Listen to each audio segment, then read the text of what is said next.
Hello everyone and welcome to the boatyard.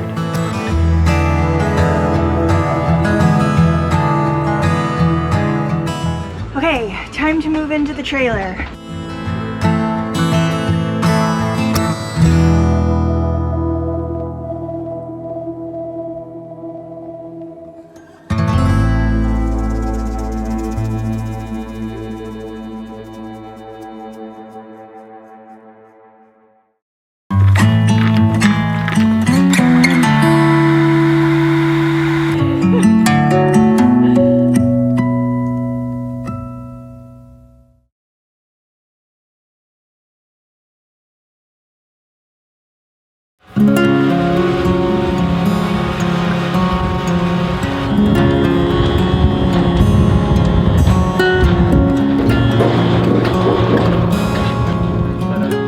Transitions are always hard. Moving on, moving away, moving on to something different. It doesn't matter if where you're going is better than where you left or if it's all part of the plan, there's still always a few days of unsettled excitement, awkwardness in one's new surroundings, unsure what the new rules and routines are. At least that's how we felt as we transitioned from a life on the water to a life in a boatyard. What would our new living situation look like? How much freedom to work on our boat would we really be given? Would we have enough access to power? How would the boatyard staff welcome us? How much had the boss even told them about us? And beyond all that, what would we find when we really started the work on Magic Carpet? How would we tackle this huge list of tasks ahead of us? Did we have all the necessary tools and parts? Had we prepared enough? Join us for the beginning of boatyard season.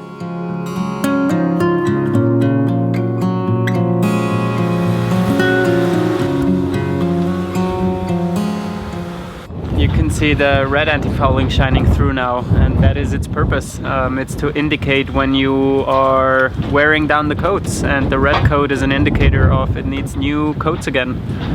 So we have worn down our three coats of the black one.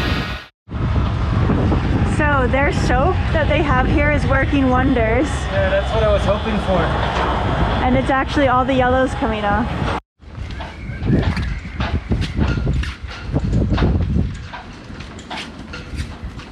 Overall pretty happy, but two things could be a bit better. One is the mussels that we try to clean off, to get those off nicely, because I don't like the idea of just painting over them. And the other one, water supply is a bit scarce, so we didn't get to rinse it fully. Also, that is a good preparation for best adhesion of the next coat, is rinsing really well. It's not just cleaning it, it's afterwards also getting rid of it, because if that sits on top, then you put on a new coat, it doesn't make for proper adhesion if you look at things Swiss style. But overall it's pretty good. It looks cleaner again, besides right here. Yeah. Next up is emptying the freshwater tanks on board.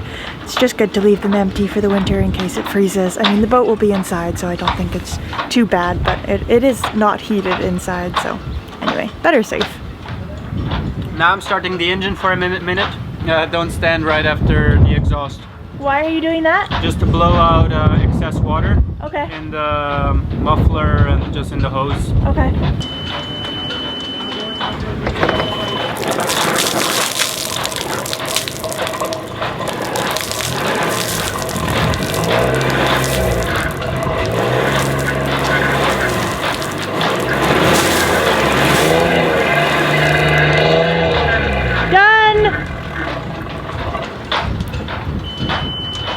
Just if you do that, do it really briefly, because otherwise you burn the impeller. You could even take it out beforehand, but yeah, I just, a few bursts, there's water in the system, that's okay. And I will do more winterizing engine later. I'll take the impeller out and all the rest.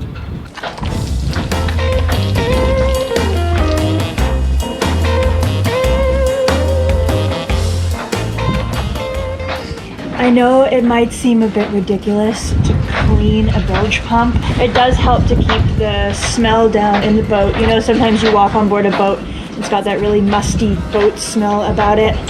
which I actually find kind of a charming smell just because it reminds me of boats, but it's not good for your health. And so keeping a clean bilge as much as possible is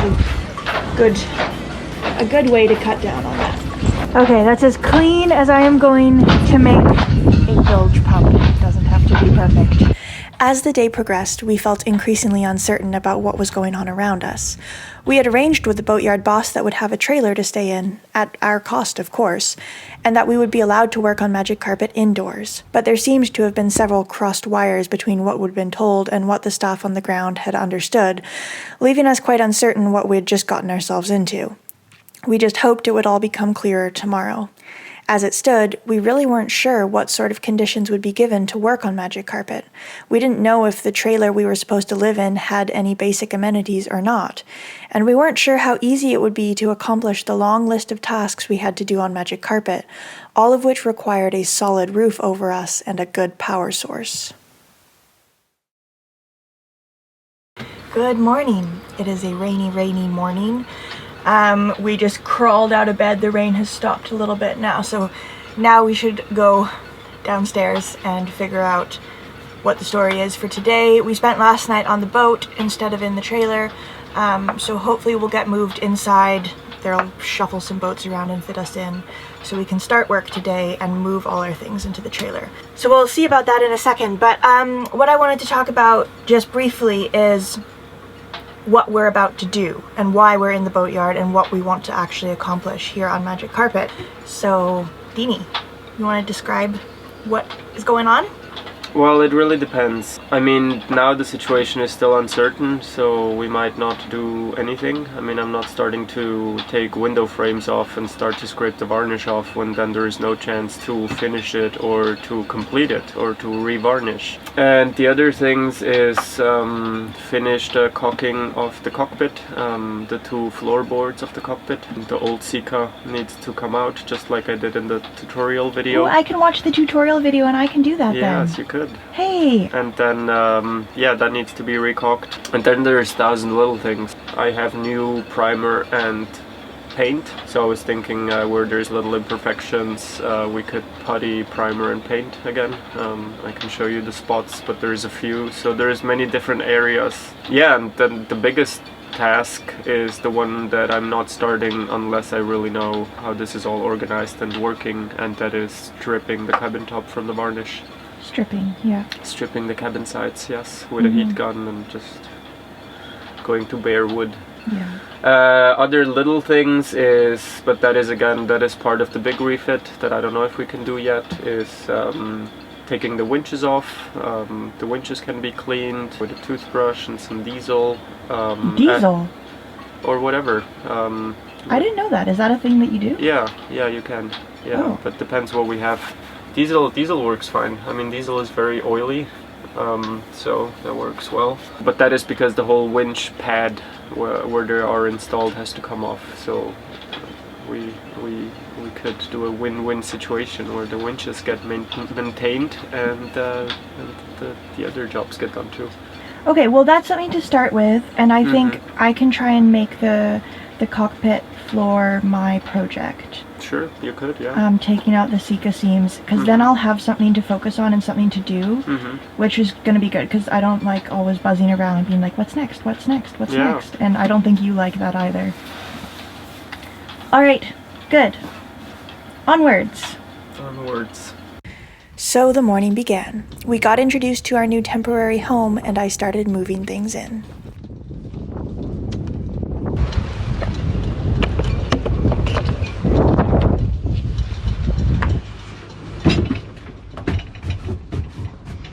Home sweet home. Some pillows. We got cooking place, stove cooking place, which apparently does work. We have a fridge, which I'm really hoping works. That would be great. Ooh, even a little freezer. Oh my gosh, we're moving up in the world, guys. If this works, that's gonna be great. Apparently, we can't use the water. And I think there is a bathroom which apparently we can use. Yeah, I don't know if we'll be using this, but it's there. I guess that's how you lock it in place. And what you see is what you get. Oh, there is power. Oh, thank God. Okay. Excellent. I was worried about that because I always need power. I need to edit videos for you and charge camera batteries and have a heater at night because it is cold. Okay, that'll do. Go move some more stuff in. We spent the morning emptying Magic Carpet and filling the little trailer. I definitely don't mind small and basic living spaces, but they have to be nice, warm, attractive, fresh-smelling, basic needs met. I was determined to turn the caravan into something nice for the next few weeks. Major déjà vu. Boatyard and a caravan. Only this time the caravan's actually a lot smaller. Our old caravan was quite a luxury model. This definitely was reminiscent of when I first met Aladino, when we lived in his little caravan in a Swiss boatyard as we finished rebuilding Magic Carpet together. Magic Carpet is getting settled into her new home. We're just running over there to try and film it for you before the tractor gets there.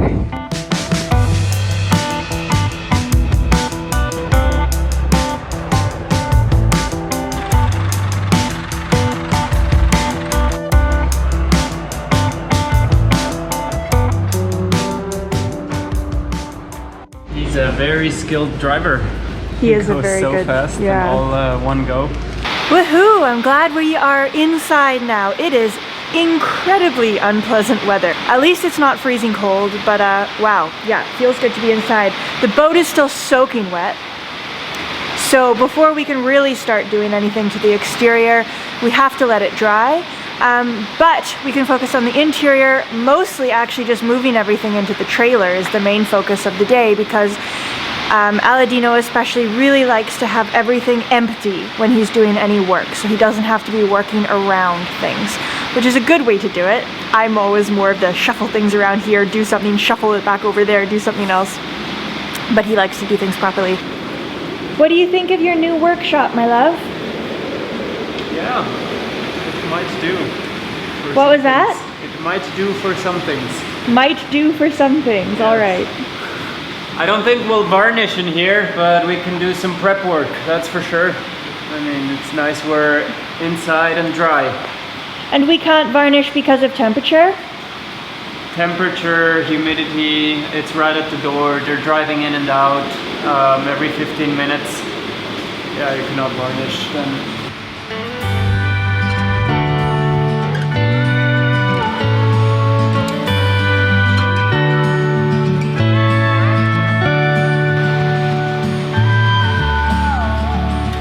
I've been thinking for days.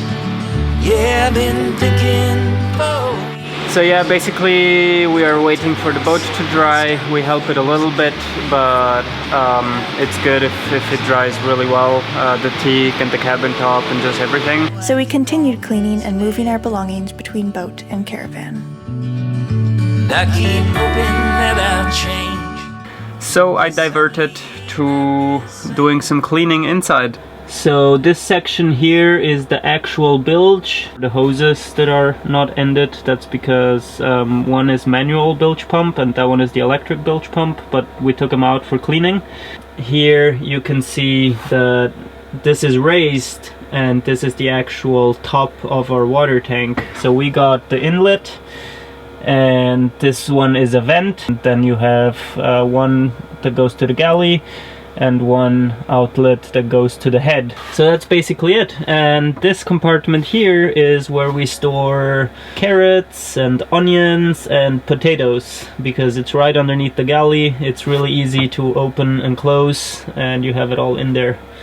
Moving forward, there is a little dinghy anchor and a bag underneath. That bag underneath has 10 meters of 10mm chain, so it's really heavy. And now moving forward, it's hard to notice, but the floor is coming up more and more. So this one is getting shallower, but it's enough to have cans in there. And actually, I've decided not to store metal cans in there. If you ever have salt water there, then the can oxidize. So I had one can burst, and that was just because it was kind of standing and there was must have been some salt. Alright, going forward is the mast step. This is a critical part of the boat. It is very important that you keep the mast base dry and you keep an eye on it. Of course, wood rots and there is often water in the bilge, so you know where that leads. Yeah, in a more modern construction I would have done something different, like G10.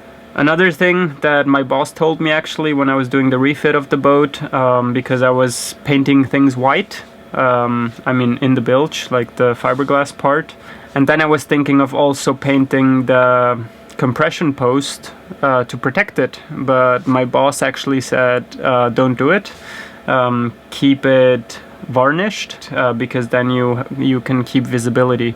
If I was to paint it white, maybe then it's too late when you actually do discover that something's not good anymore.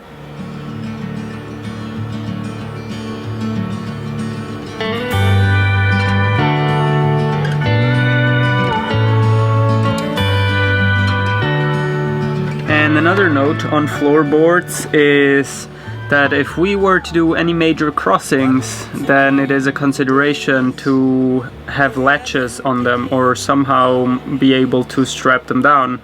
Magic Carpet is a coastal cruiser and she should not encounter situations like that. But on any blue water boat, that should be a consideration.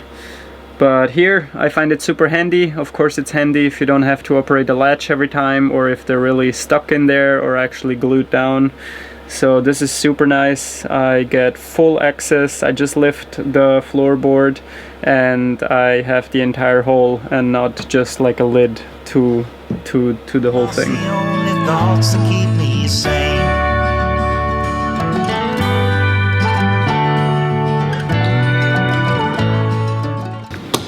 Time to disassemble the winches. Not only to service the winches themselves, they should turn a little looser. So the grease has become a little denser because of collecting dust and all kinds of things. This one's not bad, but I also want to remove them to have access at this winch pad here, because we might remove the whole thing.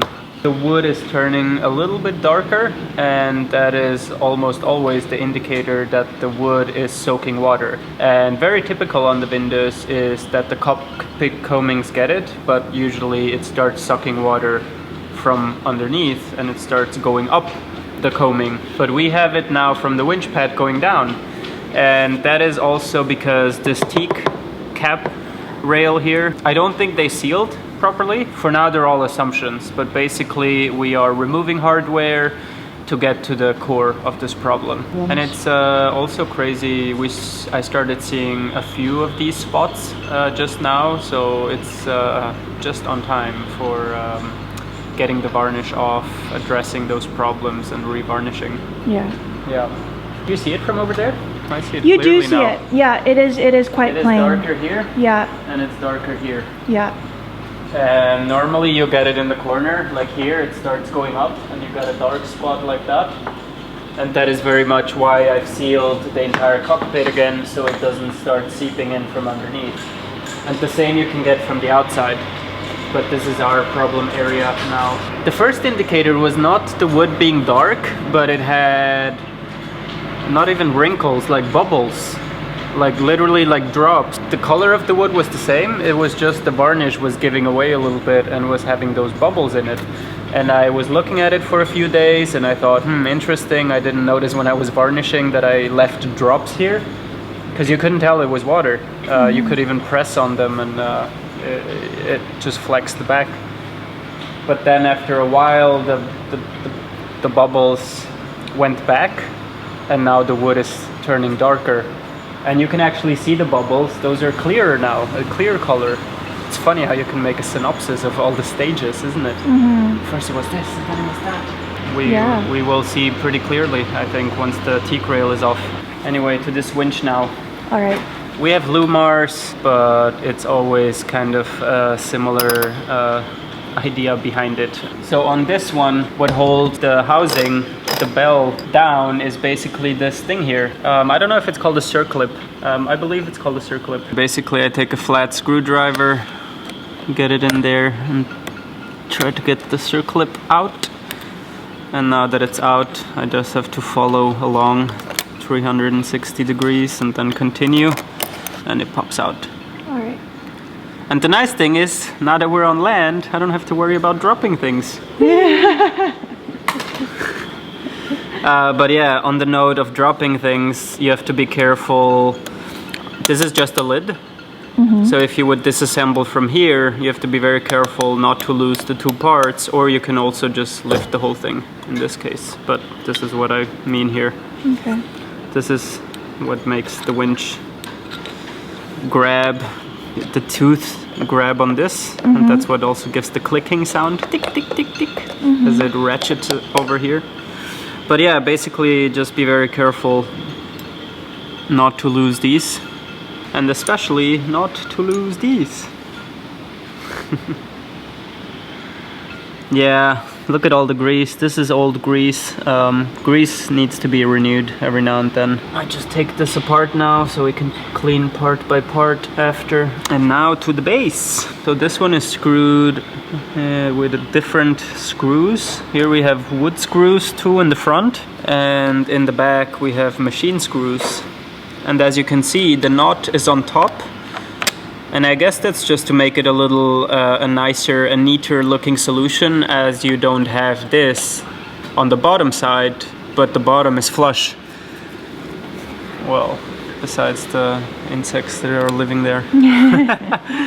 But yeah, it is a very neat solution. It looks very nice. Let's take that off. That looks like number 11. Sometimes things happen beyond your control, as if they have a life of their own. Choices you make, what appears to be right, seems you just have no say. As if you're a witness to your own mistakes. There's a neat little trick I want to show you. I cannot really access these with the screwdriver from down below. I'm not just hammering them down, because I don't know how correctly or according to the screw the hole was drilled, so not to get some wood to like break off on the bottom. I don't just push them through. I would in any other material, but in this case I take 2 nuts that we just took off. So I screw one in and then another one, and then I kind of lock them together, and then I screw the top one down, so to speak, so now they're locked together, and now basically the whole thing is gripping on the screw. So as I turn it clockwise, it becomes counterclockwise looking at it from the bottom, and it's unscrewing. And now that I got it loose, I basically do the opposite. I get the knots off again.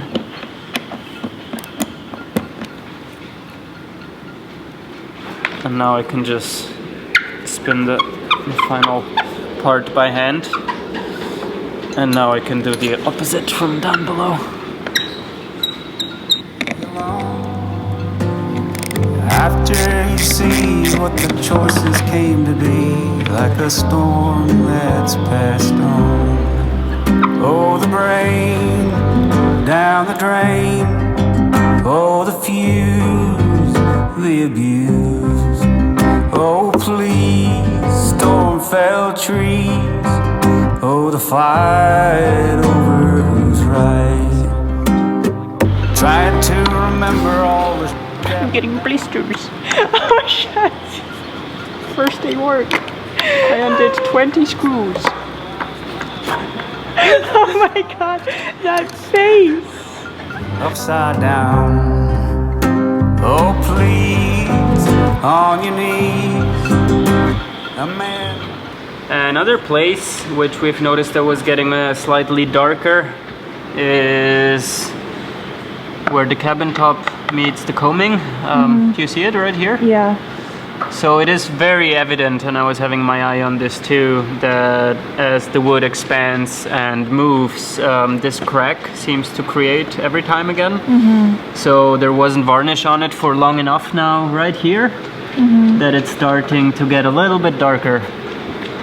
Yeah. And that is a very common problem area on Vindos. Totally. Right? Yeah. And my thing was, I wanted this to look as nice as possible. That's why I only varnished it. But clearly, varnish doesn't stay in a place where, two different parts of wood come together like that, and they work differently. So you always have a crack. Mm-hmm. So what I'll do now is, after stripping it, I think I'll give it a seam with Sikaflex, and then I'll varnish over it, since you can varnish over Sikaflex. Meanwhile, back at the caravan, I managed to convert it into something cozy enough for 2 weeks of residence, and with the help of a small electric space heater, it was beginning to feel warm and dry. It wasn't luxurious, but it would certainly work. The next day, the real work would begin.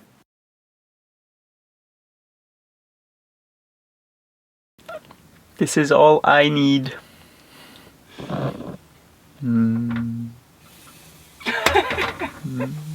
Yeah, we had to figure out the propane thing as soon as we woke up because I knew a morning with Aladino without coffee was not going to be fun for either of us. Fun!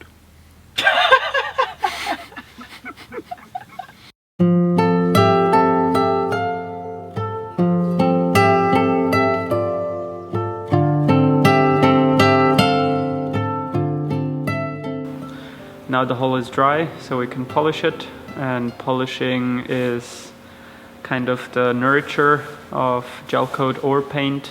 Gel coat can craze and get damaged from UV, so it's not really UV protection, but it is a little nourishing, and it keeps it more flexible. Also, it has wax in it, so water drips off, and it also helps a lot in not getting dirty as quickly. We like polishing once a season if possible, but that is much easier when the boat is outside of the water and dry. Polishing is a pretty easy thing to do. It takes a bit of time, but it's not difficult. So I'm gonna get started on that by myself. The most important thing is to wear gloves because polishing compound is not good for your hands. And if you wear really cheap gloves, you might actually find that it'll eat through the gloves after a while. So sometimes when I polish, I have to actually change my gloves multiple times because the old ones just fall off. But these are amazing. These are good quality, so we'll see if they hold up. So here's what we've got. Rewax boat cleaner. So it's very easy to apply. I just put some on a cloth and circular motions on the boat. In sections that are a bit dull or matte, you can, maybe go a little bit harder. In our case, because there are a few spots on the boat where the fenders, so when we were locked down in Chalon-sur-Saône, fenders in one place for a long time, and so they rubbed against the paint quite a bit and all in one spot, and those spots got a bit more matte. So to restore those to a high gloss, we might use a machine if it doesn't work as well by hand in those spots. If so, this is a machine polishing pad. So you put this on the machine and you put the stuff on the pad and then let it do its thing.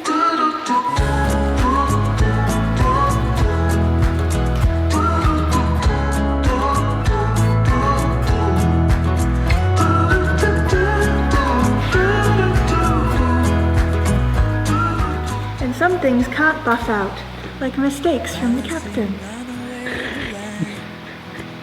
But they can be repaired by the captain. I'll keep my status quo up here, won't let anybody come near. I'll fix it on my own. 29 years I've been the same. So you can see that the compound, it leaves a very sort of waxy sheen on the boat, and you can see the circles of your movement.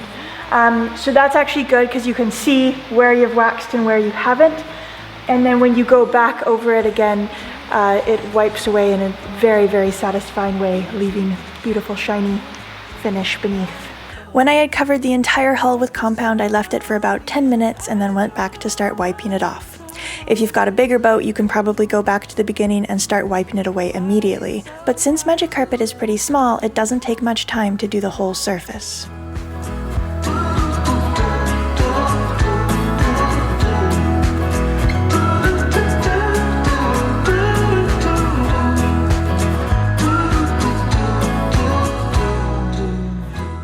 And just like that, Magic Carpet got her shine back. Ahead of us was still a long list of jobs to complete. and we knew we couldn't get them all done in our limited time frame. We only had 2 weeks before we had to be back in Switzerland for Aladino's mandatory civil service. Switzerland still has mandatory military service for all young men, but fortunately you can choose to do civil service if you're not the military type. So with that deadline looming, we'd have to work quickly to do everything on our list. Whatever we didn't get done would have to be left for the spring. So join us next week as the work ramps up and Magic Carpet starts to look a whole lot different. As always, thank you so much for watching. If you liked this episode, please give us a thumbs up, leave a comment, click subscribe, hit the notification bell, all of those things. An extra big thanks to our patrons for making all these episodes possible. Now, I do want to say that coming up pretty soon, there's going to be a really giant change in the Magic Carpet channel, like a really big change. The patrons do already know about it because of the real-time updates that I put on Patreon, and it will be announced on YouTube in a few weeks. But until then, we've got a lot of work to do on Magic Carpet, and we will share that whole process with you. Also, as always, an extra big thanks to these folks for really going above and beyond to make sure that Magic Carpet keeps being produced, and we will see you all next Friday.